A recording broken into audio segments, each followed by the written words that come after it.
Hello, everyone, and welcome back to Wondergoal, the soccer betting podcast from the Action Network. My name is Michael Leboff, and joining me is Anthony DeBundo. BJ is still in Las Vegas, and BJ, we mean this from the bottom of our heart. We hope that you do so well out there in Sin City that you don't have to keep hosting this podcast and you just retire. But in the meantime, Anthony and I will be breaking down this week's 4 Champions League quarterfinal matches coming your way. We'll start with Arsenal and Bayern. Obviously, Arsenal caught a huge break in the league over the weekend with Manchester United earning a draw against Liverpool.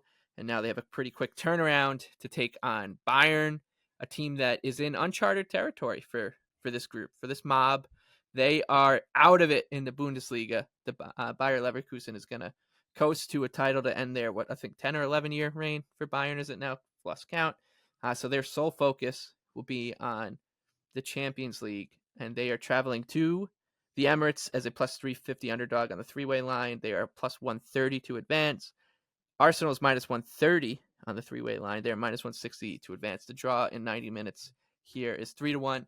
Anthony, you've been talking about Arsenal as a buy in the Champions League for a few weeks now, so I'm assuming you're going to be riding with your Gunners here. I am, yes. The market has moved heavily toward Arsenal. This opened when the lines came out. We got the draw 3 weeks ago now, and I was looking at it. I was like, we're hitting Arsenal pretty hard, and we're going to hit another team pretty hard based on where I think the market's going to open. And the market opened Arsenal at minus 115 to advance.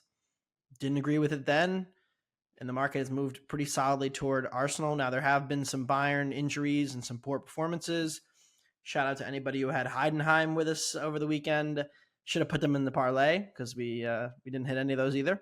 But Bayern didn't even have a performance that was worthy of a team that cared.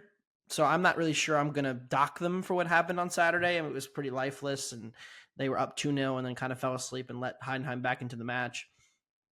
But this is not a new trend for Bayern away from home, because they have played 4 away matches in the Champions League this season. They have 3 wins and a loss, but the performances have been pretty mediocre. And if you remember back in November and December when we had these conversations, I was like, this is weird because we're seeing Bayern dominate the Bundesliga like they haven't before in terms of underlying XG. And yet we're seeing them go in Europe and just struggle in a group that like we didn't really think was that good. So they were in a group with Man United, Copenhagen, Galatasaray. Not a tough group. United, we don't think much of them. Copenhagen got waxed by City over 2 legs. Galatasaray, a team we like to advance, mostly because of the group they got. But they played 4 matches. They beat Copenhagen 2-1, but were held under 1 expected goal. Musiala hit a banger worldie to win 2-1 late. They had 0.9 XG. They played Galatasaray. They beat them 3-1, but they were outshot badly in the game. They conceded 2.7 XG. They only had 1.9 of their own. They scored 2 late goals to win that one. And then United, they beat on the final day, 1.2 XG against a United defense that's quite poor. They go on the road to Lazio in the first match of the knockout round. 1.1 XG4, give up 1.6, lose 1-0, come back and throttle them at home. But Lazio, a team, again, who is mid-table in Italy. So they have played a bunch of mediocre to meh teams in the Champions League this year and have not had a single performance except for the second leg against Lazio, where I was like, yes, that is the Bayern we expect. And now, Coman, Sané, and Neuer are all unlikely to play. Huge losses. Puts a lot of pressure on Gnabry, who's been in and out of fitness himself. In those 4 away matches, they've conceded more expected goals than they created.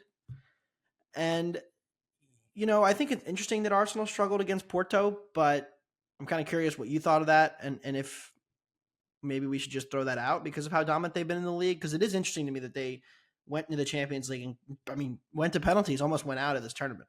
Yeah, I actually was going to bring this up. I do think it's interesting. I think that this is a team that is, for lack of a better word, very rhythm-based, Arsenal. Like, it feels like they are a team that, and it shouldn't be surprising because of where Arteta comes from, et cetera. Like, they just want things on their terms, and I feel like when things aren't going their way, it can get like a little tight, maybe is their best way to put it. That said, I don't think that Bayern is gonna go out there and play that kind of script that we saw from Porto against Arsenal at all. I think that this should end up being, I feel like, a pretty interesting watch. Like, I think Bayern, you want to talk about throwing something out. I'm happy to throw out basically the last month of results outside of the Champions League from Bayern because it's been done. They've been feuding with the manager in the Bundesliga. So I think that this is a team that's focused here just on the Champions League. I do think with the market movement, they're becoming a little bit more interesting. I don't think it's going to stop either. I don't really see them. I don't think people with the injury news coming out looking to rush to bet Bayern.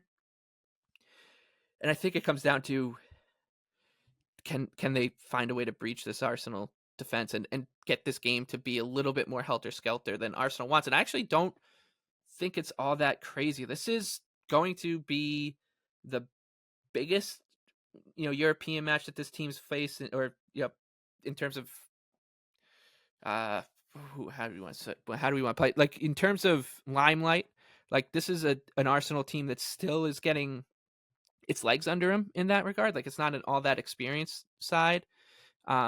This Bayern team is obviously pretty long in the tooth in that regard.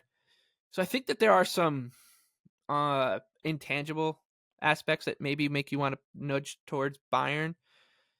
That said, it's not. I don't know if it's all that appealing yet. Like the number, I'd be closer to bet Bayern at this point than on the three-way line than Arsenal. The two advanced line I don't think is appetizing at all on Bayern Munich. I don't know. Arsenal they keep winning me over. I think more and more every week in the Premier League, and then it's that one performance against Porto, or I guess the two legs, right, that are kind of shaking everybody up a bit. So I think it comes down to that. Like if you're putting some weight into maybe this team just isn't built to do the quick turnaround games that they need there. It's one thing to crush like Luton or Wolves on short rest, but like to do it against Bayern gets a little trickier. So if you're looking at stuff like that, I can understand you trying to pull us towards Bayern. I'm gonna probably sit this one out though. Like I said, it would be Bayern or nothing. And tip of the cap to anyone who bet Arsenal early. Well, here's the thing, right? So I've had a thought on this. You're right about the rhythm thing. Like Porto is very good in their low block and like made it very difficult for Arsenal. There just aren't that many low blocks in the Prem this year that are any good. Right. And it is a very different matchup than the one you're going to see from Bayern, who's going to want more of the ball. Both managers want control. I kind of think that lends to the under. Champions League first leg unders. I'm going to say this once off the top because it should undertone every conversation we have about these matchups. 28, 7, and 1 to the under. 80%. First leg unders since they abolished the away goal rule in the first leg in 2021, 2022. So there's been a noticeable difference in how these teams have approached them. Second legs, under is actually still slightly profitable, but it's pretty close to 50-50. So in the first round of this Champions League matchup, there was one game that went over. It should kind of give you a perspective. Arsenal Porto 1-0, even Bayern Lazio 1-0. This to me, like I think as Arsenal continues to get bet out, I think you're going to see them continue to take money because they have taken money in each of their last two matches against Porto, and the market went pretty hard against Bayern in its first match against Lazio as well. Like there is some real market downgrade on Bayern, and it's not just in the Bundesliga; it is also leaking into their Champions League performances too. So I think that is meaningful. I think when you consider Arsenal's defense being as elite as it is, they weren't as dominant away from home against Porto, but then Porto comes home and they had nothing. So you're going to hear a lot about like, oh, Harry Kane loves a goal against Arsenal and Harry Kane this against Arsenal. I just don't really think this Bayern team is that good at a possession, and I don't think they're going to be able to take advantage of Arsenal in those areas. And if you go back and look, like City Bayern was not competitive last year. And this is a largely same Bayern team with Kane on top now. So are we, and everybody's kind of a year, they kind of just ran it back around Kane, and it doesn't seem to me that they're any better out of possession. So where does Bayern have the edge here? Yeah. Harry Kane is probably the only answer. It's like, oh, Harry Kane does something crazy because he's a world-class player. And on the other side, eh. Yeah. It's that classic conundrum where if you took Bayern's season long like statistical profile and covered up the name Bayern and slapped Villarreal over it, you'd be like, wow, this line's going to be long, right? You know, it's I think they're probably getting, and I mean, they deserve some respect, right? Like, I mean, they're still Bayern and have good teams, but I think that, yeah, that's why I think that the line still has a little bit of room to grow here. So How many players from Bayern make it into the first team? So Neuer's out, so he doesn't count. So Kane, Musiala might be it. Yeah. Depending on like what you think of the left backs. Like I'd probably take Alphonso Davies over anybody Arsenal had. So 3 players. Yeah. Kimmich is interesting to me, maybe. So maybe 4, but it's pretty clearly Arsenal otherwise. So, especially in the midfield. So, yeah, I mean, I'm really down this Bayern team, and we've been sounding alarm bells about them and saying, oh, they'll probably be fine in Germany, but it's very clearly not the case anymore. And I think the market's going to keep running. I think Arsenal may be like a goal by the time this is over. And honestly, I don't necessarily disagree with it. I have Arsenal. So when we first ran these numbers, I had Arsenal minus 130 first leg.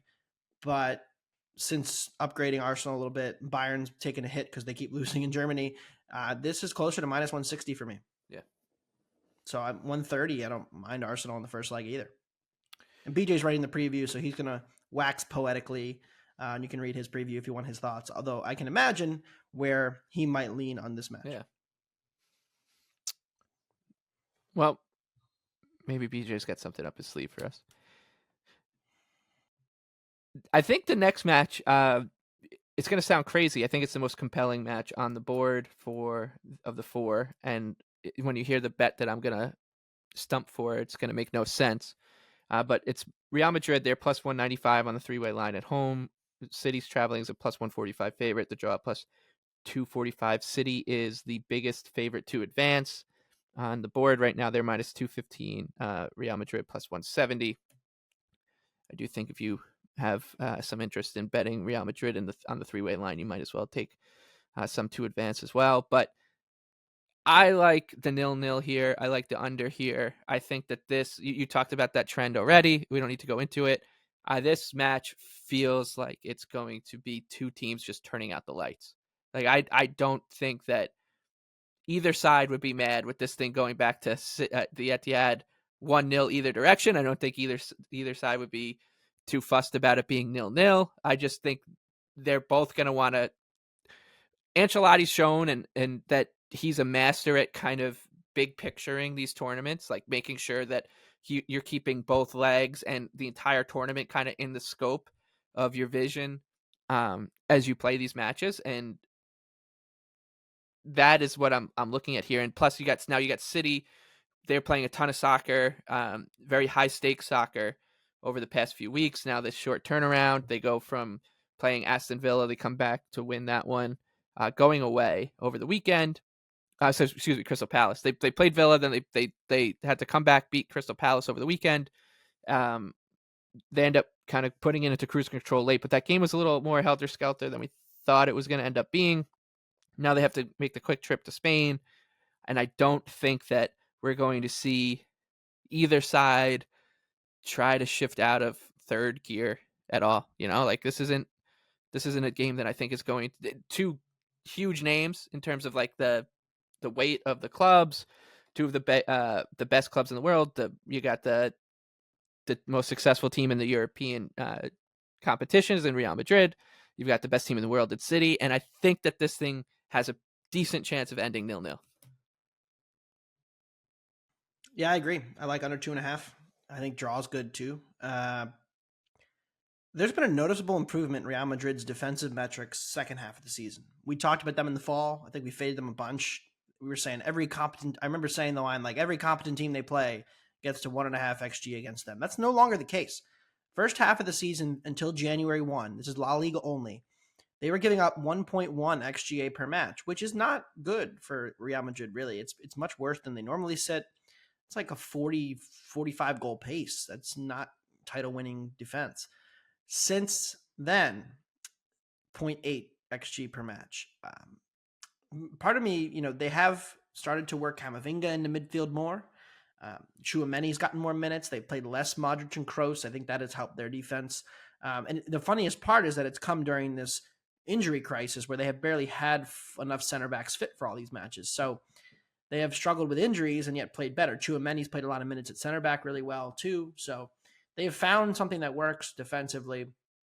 And I think Pep has seen enough of Real Madrid, on the break. I mean, these teams play every year, and the first leg last year was really instructive because Pep didn't take any chances whatsoever. If you pull up touches in the opposition penalty area last season for City, and you line up every match they played in a treble-winning season, their 3 lowest games were Bayern Munich away, which they were already up 3-0 on aggregate.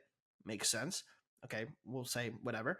Copenhagen away, they got like a red card in the 8th minute. It was already a dead rubber, so they didn't really do much in that game. The Champions League final against Inter, which, by the way, credit to Inter, that was a masterful game from them, and whatever. The 4th game, Real Madrid, 19 box touches. So every Premier League game they played last year, more. Every meaningful game against Bayern, the second leg against Real Madrid was overwhelming. Dortmund, everybody they played in the group stage, Arsenal, Liverpool, regardless of who they played, Arsenal were the 2 lowest in the Prem. Every meaningful non-dead rubber they played, Real Madrid and Inter were the 2 best teams in those legs at keeping them out of the penalty area. And I think it kind of gets to the point, what do we know about those 2 matches? It's Guardiola playing not to lose. And the result of that is they just don't play to win. And I don't think they need to win this match. I think they're going to be just fine taking 1-1 back to Madrid or to Manchester. They're going to be laying minus 155, 160. Hopefully the markets open it short again like last year. I think they throttle them in Manchester, and I think that they move on here. But in terms of the 2 advanced market, we're getting to a point now where Arsenal might be a bigger favorite and Atletico might be a bigger favorite to advance in their matchups because the market just keeps steaming towards them and against these German teams compared to Real Madrid, who, second leg, if we're getting a full goal, it's going to be really interesting to think about that matchup because I do think City can and will throttle them.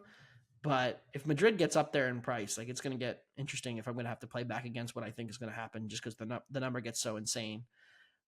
Because this Real Madrid team with a real competent defense is a lot more interesting to me than last year's team who was total smoke and mirrors and then just got punished. And even 2 years ago, they won the tournament, but they you can't call a team that won a tournament smoke and mirrors. I'll that dude. That whole team won a tournament. Well, Courtois was a hero for sure. Yeah, they won the tournament. They were smoke and mirrors. Everybody knows. They were won. down 2 goals in every match. They ended up coming back to win. Yeah, but they won. That's what matters. That's smoke and mirrors. You can win things. That's what matters. All that matters is that you win. Yeah, in the end. So interest in Real Madrid from me, not in the market necessarily, but if they got up to 2-1, I think I would consider it to do it to advance. That is the 0-0 is 13-1. That's going to be something I'm on. Look, that's I mean, the reason that first legs are the way they are is if you look at scoring in a soccer match, it trends exponentially up as the match goes on, right? Teams take more chances. Well, if you just lop off the last 15 minutes because they know there's another 90 coming, right. That's where it gets interesting. So I think people are always like, oh, first half under. I actually kind of think it's the opposite in the situation where you want that second half under because the market's going to, the market knows to an extent, but the market's going to say, hey, let's say it's 1-1 at half. You're going to get a really good number on under 3.5 for the game, probably plus money. And there's just not going to be a ton of chance taking from either team in the second half of that situation. So the exceptions to that are if somebody goes up 2, then, the calculus changes. But with Real Madrid's defense being improved and City not taking any chances with with the first leg here. Like this is under 2.5 plus 115 for me all day long. Okay, that does it for Tuesday. Before we get to Wednesday, a reminder that Wondergoal is proudly presented by Bet365, and Bet365 doesn't do ordinary. That's why you get more boosts with them than anyone else. Every day they power up the odds on hundreds of bets to give you a chance to win more. Bet365 boosts specific markets, your winnings, and even parlays. And they don't stop there. Keep an eye out for their biggest and best odds with the incredible Super Boost. Check out the boost and see why it's never ordinary at Bet365. You must be 21 or older and present in Arizona, Colorado, Indiana, Iowa, Louisiana, North Carolina, New Jersey, Ohio, and Virginia, or 18 and older in Kentucky. If you have a gambling problem or know somebody who does and wants help, please call 1-800-GAMBLER or 1-800-BETS-OFF in Iowa. Terms, conditions, and restrictions apply. Wednesday, PSG and Barcelona to kick it off. This one in Paris. PSG is an even money favorite on the three-way line. Barcelona plus 260. The draw is plus 280. To advance, PSG a slight favorite. This is the tightest of them all for the quarterfinals. PSG is minus 130. The Barcelona, the Catalans, are plus 105 to advance. This is kind of... I've got nothing here. I think this is really hard. I think you can make a pretty salient argument to go against PSG. Do they create enough to be this big a favorite? I don't know. So I would lean towards Barcelona. I think it's tough though. This is one of those matches where I feel like whatever I bet will end up being the wrong side. So I have a bet in the other match, and I'm happy to keep it to one on each day. What about you? So the injury situation for Barca is the biggest question here because Pedri, Christensen, De Jong are all listed as questionable. Now, if you read, it's like, oh, they're expecting him to be fit, but like that could also be a head fake. So this is a match for me where if Pedri and De Jong are in the midfield for Barcelona, I don't think there's a meaningful difference between the two teams whatsoever, and I think Barca is a live dog, and I think I'm going to bet them plus a half for sure because when they're not on the pitch, Barca has no ability to control matches, and they get very end-to-end transitional. Now, it could be different in this sense because it's a first leg, and so you might see some more feeling out, more possession from each team. They kind of just nullify each other. Again, I'm okay with that if I have the dog. But here's the thing. If it gets into an end-to-end matchup, I just think that Mbappe is such the difference maker for PSG and just in this matchup, like very clearly the best player on the pitch, that it tilts everything. And so this for me is a great live betting game. You can see within 10 minutes how much is PSG able to get Mbappe into space. How much of the match is transitional where, oh, look, PSG runs and there's nobody within 20 yards of the player as he's making his run through the midfield, ball carrying it forward? Or are they constantly able to find the ball out against Barcelona's press to Mbappe? Because if they are, this could get really ugly for Barca. Like they could get smoked and it wouldn't shock me. But again, I think most of the game states this match plays out in, especially being a first leg, it ends up in more of a condensed space. And I think that favors Barca. I don't trust PSG. They've played so mediocre-ish in a lot of their league matches and kind of snuck results on talent. But like the profile's not that good. And Barca can keep the ball. And that's one thing PSG has struggled with. If you can have a ton of possession against Enrique, his teams are not that comfortable. So I think there's more paths to me betting Barca here. But again, I'm waiting on injury news because if they have to start like this makeshift midfield, I don't want to bet Barca on the road in the Champions League. So that's kind of where I come down on this, lean to the under just generically. This is the one match I think that could, and I would most likely bet the over. I just don't really want to because of you're going against a trend that I think is real and significant because of how the rules have changed. And I don't, you'd expect the market to have adjusted to it by now, but it's not seemingly been the case. And my numbers say it really isn't the case in this matchup either. So I think the dog is live, but I'm waiting on injury reports. So it might be Barca for me. The PSG is the favorite to make the final. Which is kind of wild, given that like this is supposed to be a transitional year, and I know I have a ticket on them, but I don't know. If Barca's healthy, I kind of think they're a true coin flip here. So if you can get Barca plus to advance once the news comes out that they're going to have their best guys for the best midfielders for both legs, I'm in on Barca. Buy low Barca back. Buy low Barca. Okay. I feel like as these matches have kind of gone on, or as these discussions have gone on, I feel like we have a pretty decent idea of how these matches will play out, like the kind of paths that they can wander down. This last one, I think it's got chaos written all over it. I think this thing could be a ton of fun. The atmosphere will definitely be awesome, as it always is. For Los Colchoneros, Atletico Madrid, they're minus 125 on the three-way line at home against Borussia Dortmund, coming in at plus 370 right now, and the draw plus 270 to advance. Atleti minus 170, Dortmund plus 135. As it's been for 2, maybe 3 years, Atletico Madrid's form is kind of just scattershot. Like, it's always all over the place lately. It's good enough that for them to always hang around the top 3 or 4 in La Liga, but beyond that, it's inconsistent for a team that's always in playing Champions League. Dortmund's form also, who the hell knows what's going on there? They go on a great run through the month of March. They beat Bayern.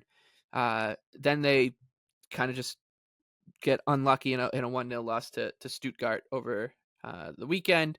But their form has been, ups and down all season. We were talking about how this is a team that in that group of death with PSG, Newcastle, and AC Milan probably was the most likely to finish last in our mind. And here they are. And these two teams catch a huge break in the draw. They are the two teams I think everybody in a right frame of mind would have as 7 and 8 power rating. In this pool, they end up playing each other. That's the beauty of tournament football.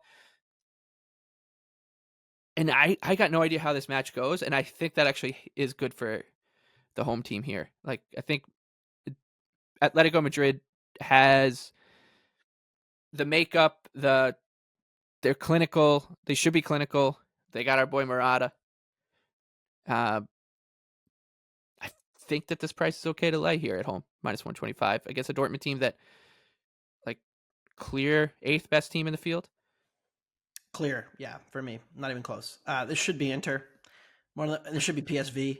I mean, one of the heartbreaking days of my entire year was betting year, and just that Wednesday afternoon when Inter's up 2-0 on aggregate, and they just give one right back, and then they're defend. I mean, it was just such a melt, and really a shame, because Inter would have been the clear favorite for me to make the final from this side, over Barca, over PSG, over Dortmund, or over PSV.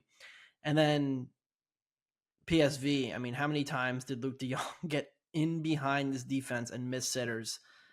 They won the XG over 2 legs, and then concede late, to go out. But it was, well, to confirm going out. They were heading out anyway. But over 2 legs, like, this is a Dortmund team that was pretty even with PSV. It's a Dortmund team that, yeah, they won their Klassiker at Bayern. It's probably the least impactful their Klassiker win they're ever going to have. And they didn't even really control it. I mean, it was XG was over 2 for Bayern to like 0.8 for Dortmund. And then, yeah, they were better than Stuttgart on XG, but so much of their XG was racked up in the final 8 minutes when they were already down. They had like 3 or 4 sitters they should have scored to tie the game, but they were never better in the first hour. So I kind of don't really find this Dortmund team to be all that appealing as a dog. I think that Atleti is live. The thing that's always scary, though, is now it's like, okay, we've seen Simeone do the dog roll 100 times. This new attack they have with Griezmann, Depay, and Morata, and so many more options that can actually score goals. Yep. Do we trust them more as a favorite? Because I know the minute I bet them now, it's going to be like, oh, they come out and they 1-1 draw it. They don't care. No, they'll go down. Yeah, they'll go down 1-0 in like the 6th minute on a penalty or something. And then you're drawing dead. Yeah.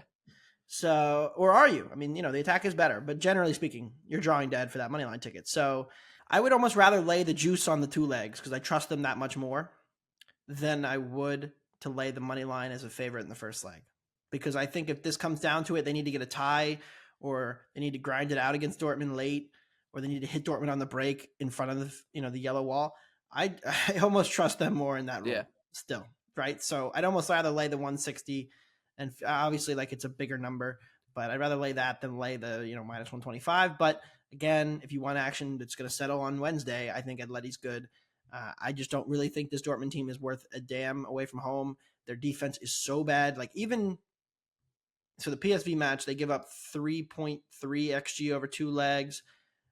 And even their road games, like they go to Werder Bremen, they go to Union, they give up 1.3 to Hoffenheim, 1.2 to Union, 1.8 to Werder Bremen, 1.8 to Wolfsburg. Anybody can score on this team. They're just that bad defensively. So, I mean, Atleti has the talent, and I think they're better on both sides almost. Okay, so hell freezing over a bit on this podcast with you backing Diego Simeone. Hey, what was your ticket again that I made fun of? First You time. got like 30 to 1? It was, 50 to 1? I think it was 28 to 1. I gotta look. But I also had I have one parlayed with an Australian Football League team as well. So yeah, you got it. None of us have ever heard of. Yeah. But you'll find a guy at the U.S. Open when we go this year wearing a hat who's got the team. Yes. Yeah, that's it. That was the craziest. That was the Adelaide Crows, who had just lost in one of the most bizarre VAR decisions ever, where essentially a ball went through an upright for a field goal, and the VAR said no, inconclusive, and it cost them a chance to go to the playoffs. So there you go. Okay, I just want to read out the outright odds before we move on to your bets for the Europa and Europa Conference League, and see if there's just anything that sticks out. I think the thing that sticks out here is the price on Dortmund compared to everybody else. But City is the favorite. They are clear favorites at plus 187. Arsenal is second favorite, 5 to 1. That's not too far off from where you were stumping for them too. So perhaps you still think there's value there. Real Madrid 6 to 1. Bayern is 7. PSG is 8 to 1. Barcelona 10 to 1. Los Colchoneros, our boy Diego Simeone and Atletico Madrid, they are 12 to 1. Dortmund 25 to 1. Anything real quick here that jumps out?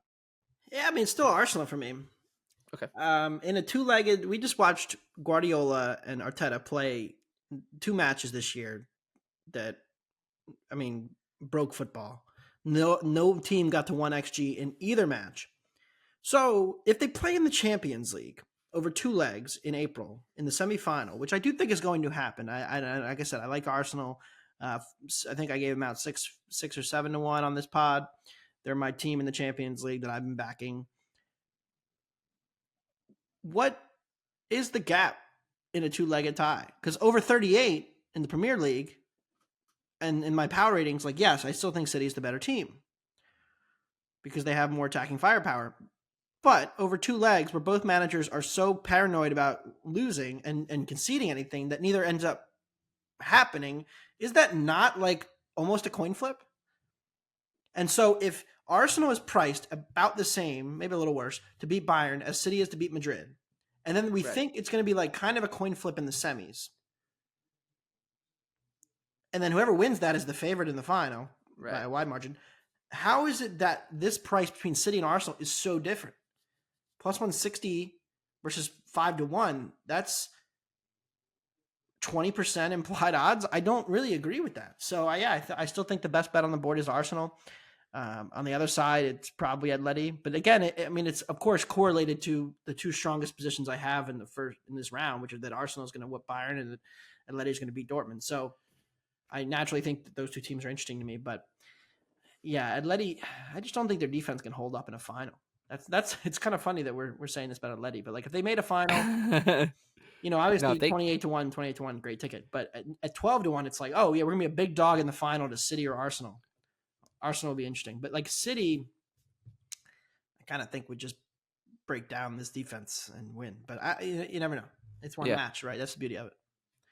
Exactly, and the dark arts will be out in full force for Simeone. Okay, so yeah, the thing that jumped out to me was Dortmund. Just tells you the gap between Dortmund